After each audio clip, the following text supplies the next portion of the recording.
ये प्रचार प्रसार क्या कर रहे हैं? मैं सवाल पूछना चाहता हूं कि पूरा बाड़मेर के अंदर इन्होंने इस तरह के पोस्टर लगाए हैं। पोस्टर लगाए या नहीं लगाए? क्या पोस्टर लगाए हैं? देश में नरेंद्र, थार में रविंदर। ये किसने लगाए हैं? ये खुद इन्होंने लगाई हैं या नहीं लगाई हैं?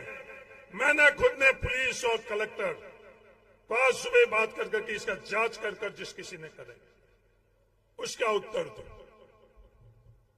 छोटी सी भी बात हो जाती है तो वो सोशल मीडिया के अंदर फट बयान दे देते हैं। जमीन पर क्या हेलीकॉप्टर में भी उड़कर और उस बात का जवाब देते हैं। इस पर क्या जवाब है? क्योंकि ये खुद ए और बी टीम है। आंख में आंख मिलाकर इस देश को बचाने के लिए, संविधान को बचाने के लिए आप संघर्ष कर रहे हो। पूरे देश के अंदर आप मजबूती से संघर्ष कर रहे हो। उस संघर्ष का एक पायदान आज आपने इस घाघरिया को चुना। उसके लिए शुक्रिया के अलावा हम लोगों के पास कोई और शब्द नहीं है। मैं शुक्रिया अदा करना चाहता हूं कि हम लोगों को भी आपने एक पायदान के तौर के ऊपर हम लोगों को भी आपने चुना। इमरान भाई,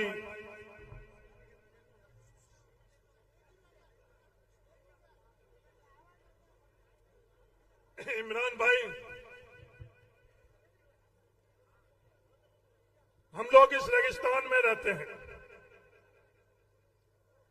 दुनिया कल्पना नहीं कर सकती है कि इस रेगिस्तान में हम लोग कैसे रहते हैं। बड़े से बड़ा गांव हम लोगों के लिए ये सामने आपको दिख रहा है घाघरिया।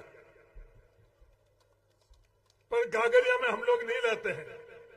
दिन भर जरूर चहल पहले इस घाघरिया में रहती है, पर हम लोग ढाणियों में रहते हैं और दुनिया के बादशाह हम लोग इस ढाणी के अंदर रहने वाले अपने आप को मानते हैं। इस तरह की जिंदगी हम लोग जीने वाले लोग। कमियां जरूर हम लोगों के प्रकृति ने छोड़ी है। पीने के पानी के लिए संघर्ष है, पेट भरने के लिए अनाज का हम लोगों के लिए संघर्ष है। हम लोगों के पास पैसे नहीं है, पर दुनिया के अंदर हम जैसा दिल कहीं भी आप देख लेना, हम जैसों का दिल शायद ही आपको कहीं और मिलेगा। दुनिया भर में आप घूमे हुए हो, किसी ढाणी के गुडाल में जाकर आप देख लो किस तरह से मेहमान नवाजी हम लोगों के हमारे बुजुर्गों ने सिखाई है, आपको पता चल जाएगा। हम लोगों का यह कायदा है, खेती करने से पहले, हल के ऊपर हाथ रखने से पहले हमारे बुजुर्गों ने यह हम लोगों को सिखाया है कि गांव के गरीब के लिए पहले मांगते हैं, पशु पक्षियों के लिए बाद में मांगते हैं, अपने परिवार के लिए आखिर के अंदर मांगते हैं। ये हम लोगों के बुजुर्गों ने हम लोगों को सिखाया। और दुनिया को बताना इमरान भाई कि ऐसी जमात के बीच में जाकर आया हूं मैं बाड़मेर के अंदर, जो अपने परिवार के लिए बाद में मांगते हैं और पहले गांव के गरीब के लिए मांगते हैं। ये थार है हम लोग। तकलीफें हैं, कमियां हैं, पर हमारा दिल और हमारी सोच हमारे बुजुर्गों ने बहुत बड़ी रखी। जो भाईचारा है, हम लोग ये नहीं देखते हैं कि हमारे गांव में गरीब कौन है, उसका धर्म क्या है, उसकी जाति क्या है। हम लोग ये देखते हैं, हमारे बुजुर्गों ने ये सिखाया है कि गरीब गरीब है, उसकी कोई जाति और धर्म है। और उसकी मदद करते हुए जो घर में हम लोगों के लिए थोड़ा बहुत मिलता है उसको बांट कर ही हम लोग हमारी ईद बनाते हैं, हमारी होली बनाते हैं, हमारी दिवाली बनाते हैं। जो खुशियां हमको बांटने में है वो ये आपस के अंदर सब कुछ लूट कर भी वो खुशियां हासिल नहीं कर सकते हैं इमरान भाई। और यही जोश और जज्बे के साथ हम लोग, हमारे पास जितना भी है वो हमारे उम्मीदवार उमेदाराम बेनीवाल के लिए आज यहाँ आकर और इसकी मदद के लिए हम लोग आए। आज इस राजस्थान की भूमि को, इस पवित्र भूमि को, हमारा दुर्भाग्य ही नहीं, इस देश का दुर्भाग्य है।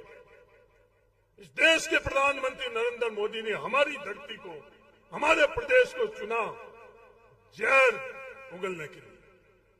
यहाँ आकर नरेंद्र मोदी जी क्या पूछते हैं, क्या बात कर रहे हैं। आज पूरे देश के अंदर एक ही सवाल है कि नरेंद्र मोदी जी ने जो हमारे प्रदेश के अंदर बात करी, क्या देश इससे सहमत है या क्या देश इससे असहमत है। जो जहर उगला उन्होंने, उनके पास अपना किया हुआ काम का भरोसा खत्म हो गया है। पहले राउंड के अंदर जैसे ही देश ने अपने वोट की चोट नरेंद्र मोदी और भारतीय जनता पार्टी को दिखाई, वो आज घबराहट और बौखलाहट नजर आ रही है नरेंद्र मोदी के भाषण में। 2 दिन पहले राजस्थान आकर जो उन्होंने जहर उगला, उस उगलते हुए जहर के ऊपर सिर्फ एक ही सवाल है कि नरेंद्र मोदी से कौन सहमत है और नरेंद्र मोदी से कौन असहमत है। आज इस चुनाव के अंदर देश के अंदर कौन उस जहर के पक्ष में खड़ा है, कौन उस जहर के खिलाफ।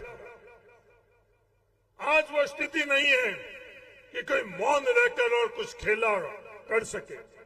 आज इस जो लोकतंत्र के अंदर, रण के अंदर सबको अपनी अपनी जगह तय करने का समय आ गया है। पर हमारे यहां जब देश में सिर्फ एक सवाल है और पिछले कई घंटों से सिर्फ एक सवाल है, कांग्रेस पार्टी ने तो बड़ी स्पष्ट तौर के ऊपर यह बात करी। जब नरेंद्र मोदी पूछते कि देश में सिर्फ इस देश के संसाधन के अंदर किसका अधिकार है, जो हमारे आजादी दिलाने वाला स्वतंत्र सेनानी है, जो बाबा साहब भीमराव अंबेडकर जी का संविधान है, जो ये भारत है, उसमें सिर्फ एक बात है, देश के अंदर सबका अधिकार है। उसमें नहीं तो कोई धर्म है, नहीं कोई जाति है, नहीं कोई पाति है, सबकी हिस्सेदारी और भागीदारी, बराबर की हिस्सेदारी और भागीदारी। नरेंद्र मोदी जी जो सवाल खड़ा कर रहे हैं कि किसकी भागीदारी नहीं होनी चाहिए धर्म के आधार के ऊपर, वो अधिकार नरेंद्र मोदी जी लेना चाहते हैं 400 पार कर संविधान के अंदर बदलाव कर, क्योंकि सरकार तो 200 और कितने सीटों पर बन जाती है, 72। उनको 400 सीटें किस लिए चाहिए, उनको तकलीफ किस बात से है, उनको तकलीफ आरक्षण से है, उनको तकलीफ किस बात की कि बराबरी की हिस्सेदारी और भागीदारी इस देश में सबको नहीं मिलनी चाहिए। ये उनकी सोच से तकलीफ है, सबकी हिस्सेदारी और भागीदारी बराबर। पर आज हम लोगों का दुर्भाग्य है, हमारे यहाँ जो उम्मीदवार है मुख्य तौर के ऊपर, एक भारतीय जनता पार्टी के उम्मीदवार है कैलाश चौधरी जी, दिन और रात एक ही राग अलापते हैं। और नरेंद्र मोदी जी ने जो बात करी उसके बाद ये कह रहे हैं नरेंद्र मोदी जी ठीक है, नरेंद्र मोदी जी ठीक है। यहां काम नहीं किया, कोई विचार नहीं है उनके पास, तो माफी मांगते हुए क्या बात कर रहे हैं कि मेरी गलतियां हो गई, मेरी गलती का दंड नरेंद्र मोदी जी से नहीं। जो नरेंद्र मोदी जी ने इस देश के साथ गलतियां करी है, कैलाश जी, उसका दंड तो ये देश पहले राउंड में नरेंद्र मोदी जी को दे चुका है। जब देश ने तय कर लिया है तो ये बाड़मेर लोकसभा क्षेत्र भी देश के अंदर ही है। जो दूसरे उम्मीदवार हैं वो रंग बदल रहे हैं। सिर्फ रंग बदलने का कारण और मकसद क्या है? रंग बदलने का मकसद सिर्फ है कि वोट लेना। इस चुनाव के दरमियान ही वो कितने रंग बदल चुके हैं वोट लेने के लिए। वो ये बात करते हैं कि आरक्षण नहीं होना चाहिए, योग्यता के आधार के ऊपर आरक्षण होना खत्म होना चाहिए। फिर विष्णुयों का वोट लेने का लिए जब उनके सामने जाते तो कहते हैं कि विष्णुयों को ओबीसी में, जब खुद के जिससे वो खुद आते हैं ईडब्ल्यूएस के लिए वो भी आरक्षण है शिव विधायक महोदय, उसके अंदर आप क्या कहते हो कि उसमें शिथिलता होनी चाहिए। और जाति को जाति और धर्म को एकजुट करने वाले कांग्रेस के सामने जो आरएसएस की स्कूल से आए हुए, नरेंद्र मोदी की स्कूल से आए हुए शिव विधायक महोदय क्या कहते हैं कि ये मूल ओबीसी और ओबीसी के अंदर, ये मूल ओबीसी और ओबीसी के अंदर झगड़ा, जब पूरे ओबीसी का संघर्ष हो रहा था उस वक्त वो शांत थे। 21% आरक्षण भी जब सबको मिलकर नहीं मिल रहा था, उस वक्त वो मौन और शांत थे। कैलाश चौधरी जी शांत थे और शिव विधायक महोदय शांत थे। और अब क्या बात कर रहे हैं कि मूल ओबीसी के लिए अलग से आरक्षण का प्रावधान। जब जातिगत जनगणना की बात हो रही है, सबके हिस्सेदारी और भागीदारी उस आधार पर बात हो रही है, तो वो मौन है। और ये मूल ओबीसी और दूसरी ओबीसी क्या है?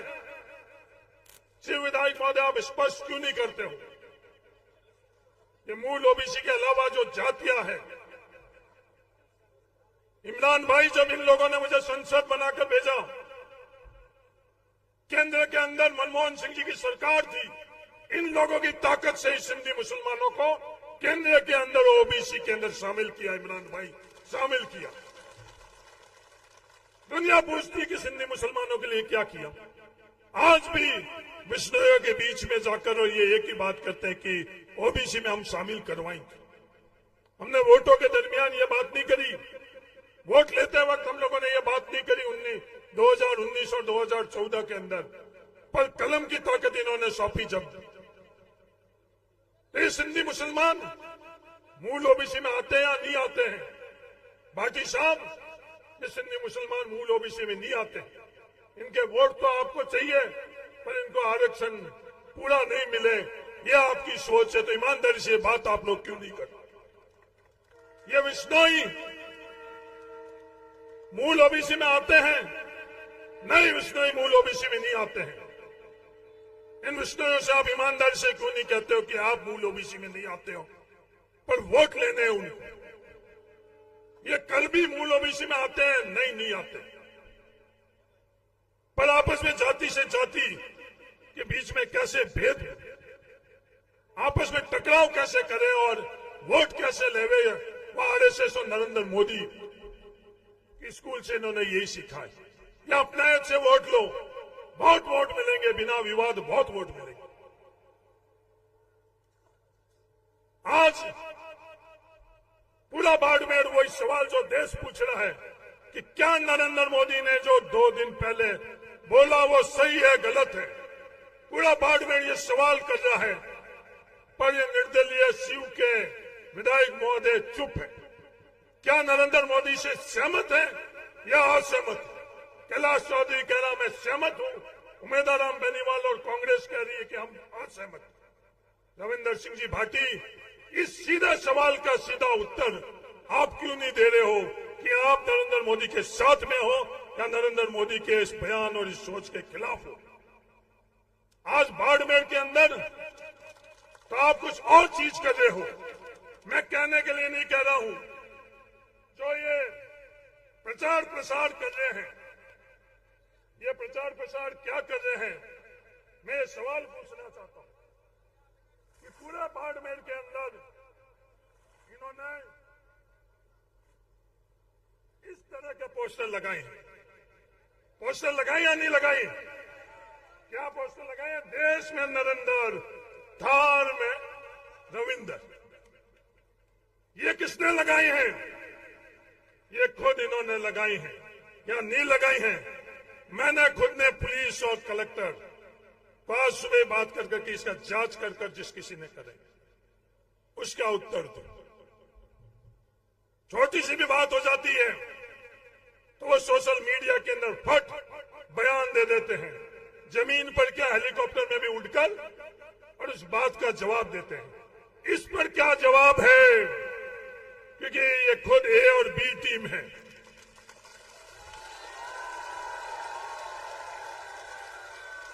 यहां आकर तो इन लोगों को जब वोट चाहिए कांग्रेस की विचारधारा के लिए, तब तो ये कुछ और बात करते हैं, और जब भारतीय जनता पार्टी की विचारधारा के वोट उनको लेना होता तो ये बात करते हैं।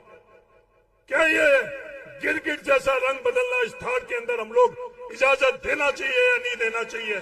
26 तारीख को आप फैसला करें। किस तरह का प्रचार ये कर रहे हैं, किस तरह का टकराव ये पैदा कर रहे हैं, क्या इसका इजाजत देना चाहिए या नहीं देना चाहिए? मेरा आप सब लोगों से ये निवेदन, जो भाईचारा है, जो प्रेम मोहब्बत है, हमारे पीढ़ियों से हम लोगों को सिखाया। मेरा आप लोगों से निवेदन है, इसका जवाब का अधिकार। ये बात करते हैं ठड़का, अपना नाम लेकर और ये करोड़ों रुपए खर्च कराकर प्रचार प्रसार कर रहे हैं, ठड़का उनका रहना चाहिए। मैं उनसे बड़ी अदब से ये बात की गुजारिश करना चाहता हूं, ये 1952 के बाद में ठड़का इन लोगों का है। ये आजाद भारत के अंदर जनता का ठड़का है। इन पैसों को लुटाकर आप ठड़का नहीं बना सकते हो, ताकत से ठड़का नहीं बना सकते हो। इनके दिल जीतोगे जब ठड़का रहे, और इनके ठड़के के लिए उम्मीदवार बेनीवाल इन लोगों के ठड़के के लिए संघर्ष कर रहा है, और वो यहां आते हैं हम लोगों के बीच में खुद के ठड़के के लिए। उसका फैसला 26 तारीख को आप कर लेना। ये अपना ठड़का रहना चाहिए, ये एक व्यक्ति का ठड़का रहना चाहिए। ये ठड़के की बात करते हैं, ठड़का किसका, इसका जवाब आप दो। क्या उस व्यक्ति का ठड़का रहना चाहिए या गागरिया का? ठड़का किसका? ठड़का किसका? ठड़का किसका? थार का। ठड़का किसका? ठड़का किसका? मिनकों का ठड़का रहेगा या एक व्यक्ति का ठड़का रहेगा? ठड़का किसका? ठड़का किसका? तो ये आवाम कह रही है कि ठड़का गागरिया का रहेगा, ये आवाम कह रही है ठड़का बाड़मेर का रहेगा, ये आवाम कह रही है ठड़का मिनखा का रहेगा। हेलीकॉप्टर में उठ गए हो आप नीचे इन लोगों का कान लगाकर सुन लो, अपने आप ही पता चल जाएगा। आसपास के अंदर आप 400-500 लोगों को लेकर घूम रहे हो, पर इन लोगों की नहीं सुन रहे हो। सिर्फ बदनाम हम लोगों को कर रहे हो कि 75 साल के अंदर कुछ नहीं हुआ है। क्या 75 साल में हमारे थार में किसी ने कुछ नहीं किया? हमारे जो जनप्रतिनिधि रहे हैं, एमएलए एमपी रहे हैं, उन्होंने कुछ नहीं किया। हरीश चौधरी से नाराजगी रह सकती है कि हरीश चौधरी मिनकों के ठड़के के लिए आपके सामने खड़ा है, आपका ठड़का नहीं चलेगा, इसके लिए हरीश चौधरी खड़ा है, तो नाराजगी हरीश चौधरी पर निकाल देनी। पर ये आप जिनको आदर्श मानते हो, स्वर्गीय तन सिंह जी, वो भी यहां से एमपी रही हैं। 75 साल के अंदर उन्होंने एमपी रहते हुए कुछ काम नहीं किया। आप इन लोगों को तो बताओ, 75 साल में वो भी एमपी रही हैं। आप जिन मानवेंद्र सिंह जी के लिए कह रहे हो, सबको आगाह कर रहे हो, सबको सलाह दे रहे हो कि इनके बारे में एक शब्द भी नहीं बोलना, ये बात भी वो कह रहे हैं, पर 5 साल तक वो भी एमपी रही हैं, क्या वो उसमें शामिल नहीं? आज हमको बदनाम कर रहे हैं। इमरान भाई, आप दुनिया भर में घूमते हो, एक जिला भी आप ऐसा बता दो जहां औसतन बारिश हमारी जितनी हुई और 1 लाख टाके कांग्रेस की नरेगा से बने हुए हो, वो जिले का नाम है बाड़मेर। ये कहते हैं कि मेरे परिवार के अंदर मैं सिर्फ इकलौता आया हूं, नहीं, दुनिया को झूठ बोल रहे हैं। इनके चाचा राजनीति में थे, सरपंच थे या नहीं थे, आपकी पड़ोस के अंदर ही इनकी दूधिया ग्राम पंचायत है। जिनके परिवार में कोई भी नहीं था, वो फतेह खां हो सकता कि वार्ड पंच परिवार में नहीं था। हरीश चौधरी के परिवार के अंदर वार्ड पंच भी नहीं है, जब एमपी बनाया उस दिन भी नहीं था और आज भी नहीं है, पर उनके खुद के चाचा सरपंच थे, राजनीतिक परिवार से आते थे। दुनिया की छोड़ो, उन्होंने अपनी ग्राम पंचायत के अंदर क्या नरेगा से टाके बनवाए या नहीं बनवाई? उत्तर है बनवाई। उसके बावजूद भी हम लोगों को बदनाम कर रहे हैं कि पानी में कुछ भी नहीं हुआ। हम लोगों को बदनाम कर रहे हैं कि पानी में बाड़मेर के अंदर कुछ भी नहीं हुआ। रामसर के अंदर भील समाज की जब मीटिंग हुई थी, मैं एमपी था उस दिन, उस वक्त के स्थानीय विधायक महोदय ने यह कहा कि आईजीएनपी से पानी इस इलाके में नहीं आ पाएगा, गढ़वा रामसर में डीएनपी के कारण, इसलिए अब अपने पास टाकों के अलावा कोई विकल्प नहीं। पर हमने हिम्मत नहीं हारी। आईजीएनपी की जगह नर्मदा से पानी की स्कीम्स कांग्रेस ने स्वीकृत करवाई और आज यहाँ पानी आ रहा है। ये दुनिया का कुछ भी बताई, इनके गांव के बिल्कुल नजदीक के जुड़िया ग्राम के अंदर आज पानी उसी नर्मदा से आ रहा है या नहीं आ रहा, कोई भी जाकर देख ले। जुड़िया के अंदर आज नर्मदा से पानी आ रहा है। तो ये झूठ बोलकर, ये भावना भड़काकर वोट लेना चाहते हैं। क्या वोट देना चाहिए या नहीं देना चाहिए, इसका फैसला 26 तारीख को आप लोग करो।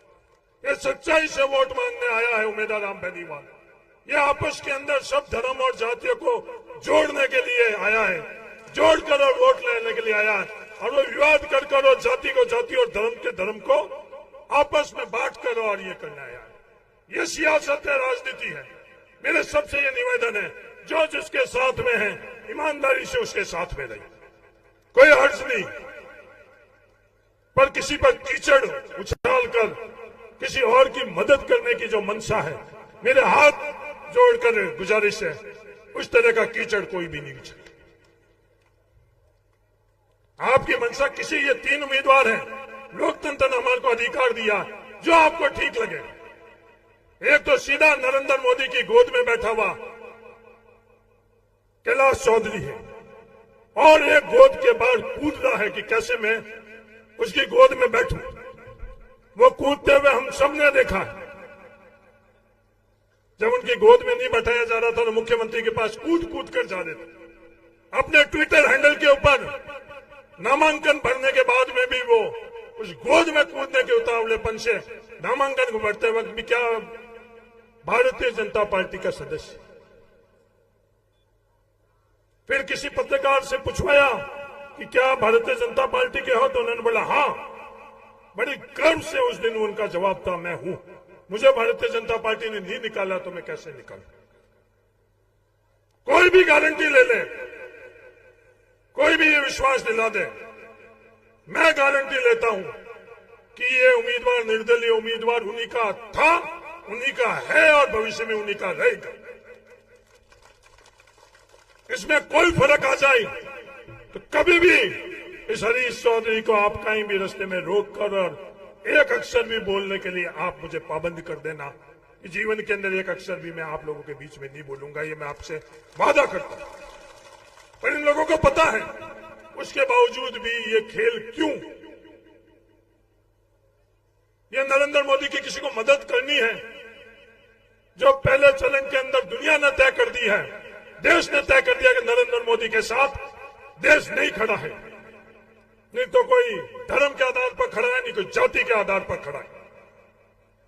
तो आप इस तरह का खेला कर नरेंद्र मोदी को कोई ताकत देने की कोई मंशा रखते तो आप सीधा नरेंद्र मोदी जिंदाबाद करो। हम रहे ना नहीं, राजनीति में रहे या नहीं रहे, चुनाव हारे या जीते, पर जीवन के अंदर कभी भी नरेंद्र मोदी आरएसएस भारतीय जनता पार्टी जिंदाबाद नहीं कर सकती। कभी भी सीधा जिंदाबाद नहीं कर सकते हैं, कभी भी घुमाकर जिंदाबाद नहीं कर सकते हैं। हम नेहरू के अनुयायी है, गांधी के अनुयायी है, राहुल गांधी के सिपाही है। ये नफरत की बाजार खोले हुए घूम रहे हैं और हम मोहब्बत की दुकान खोलकर इस नफरत की बाजार, जो पहले चरण के अंदर वो बाजार बंद हो चुकी है और मोहब्बत की दुकान ये इमरान भाई खोल चुके हैं। तो मैं मुबारकबाद देता हूं, जो पसीना से तरबतर हुआ इमरान प्रतापगढ़ी देश के अंदर पैदल घूम रहा है, देश के अंदर हजारों किलोमीटर तक अपने शरीर को पूरा का पूरा पसीने से तरबतर हुए हुए, कोई कमी नहीं है मालिक की दया से, पर इस देश के लिए अपन लोगों के लिए संघर्ष कर रहा है। तो संघर्ष का पहला चरण इमरान भाई, आपको मुबारकबाद हो कि इस पहले चरण में देश आपके साथ में, और आगे भी जब नतीजा आएगा 4 तारीख को, जब देश देख चुका होगा, तो मेरा आप सब लोगों से यही गुजारिश है, हर तरह की पेतरेबाजी होगी। वो खेला भी आपने देखा होगा एमएलए चुनाव के वक्त के अंदर, जब भारतीय जनता पार्टी की प्रचार प्रसार कर रहे थे, झंडियां लगाकर घूम रहे थे, पर वोट उन्होंने कहां दिया। आखिरी 2 दिन के अंदर वोट उन्होंने कहां दिया। वोट भारतीय जनता पार्टी का प्रचार प्रसार करने वालों ने भी घर में बैठकर तय कर निर्दलीय को दिया। ये बात तय कर कि ये दोनों के दोनों अपने ही हैं और वो बात उन्होंने खुद ने तायद की। तो इस चीज को आप समझो, जो बातें कर रहे हैं वो समझो। पत्रकार क्या पूछ रहा है कि साहब मुसलमान तो कहीं और चले गए, तो जाट कहीं और चले जाएंगे। पत्रकार से क्या सवाल बनाया जा रहा है? इस देश के संविधान के अंदर हर मुसलमान को अधिकार है अपना वोट जहां उसकी इच्छा होगी वहां देने का। कोई दबाव नहीं डाल सकता है, कोई उस वोट का मालिक नहीं है। पति पत्नी बाप बेटा भी अलग अलग, बाप अपने बेटे को जमीन दे सकता है, धन दे सकता है, ज्ञान दे सकता है, पर वोट बाप को देना अलग पड़ेगा और बेटे को अलग देना पड़ेगा। ये संविधान है, ये वोटों की खूबसूरती है, ये वोटों की ताकत। और ये जो आप सवाल कर रहे हो, जो ये खेला कराने की कोशिश कर रहे हो कि मुसलमान इधर चले जाएंगे, जाट इधर चले जाएंगे, ये दुनिया अच्छी तरह से जानती है। ये उम्मीदवार बेनीवाल के साथ सभी है, 36 कौम को साथ में लेकर चलने वाले कांग्रेस, किसी का हाथ हम लोग नहीं छोड़ेंगे। हर किसी को साथ में लेकर जाने की, जब संसद में पहुंचेंगे तो कोई एक जाति एक धर्म को पीछे छोड़कर संसद में नहीं जाएंगे। ये इनका प्रयास है। तो उन पत्रकारों को भी मैं सलाह देना चाहता हूं कि जो आप एजेंडा बनाना चाहते हो, इस बाड़मेर को समझने में आप भूल कर चुके हो। बाड़मेर अच्छी तरह से जानता है इस तरह के सवाल और इस तरह के जवाब अगर आप करवा रहे हो, उससे वोटों में कोई फर्क नहीं पड़ने वाला। वोट किसको देना है ये बाड़मेर बता चुका है। एक बच्चे को भी आपने दबाकर वोट के संदर्भ में आपने पत्रकार महोदय क्या कहलवाया, तो आपने पूछा वोट किसको देना है, तो उस बच्चे के पीछे 4 आदमियों ने उसको दबाव दिया, ये बोलो वोट रविंदर सिंह को देना। बच्चे ने बोला उस दबाव में वोट रविंदर सिंह को देना। और जब पत्रकार ने पूछा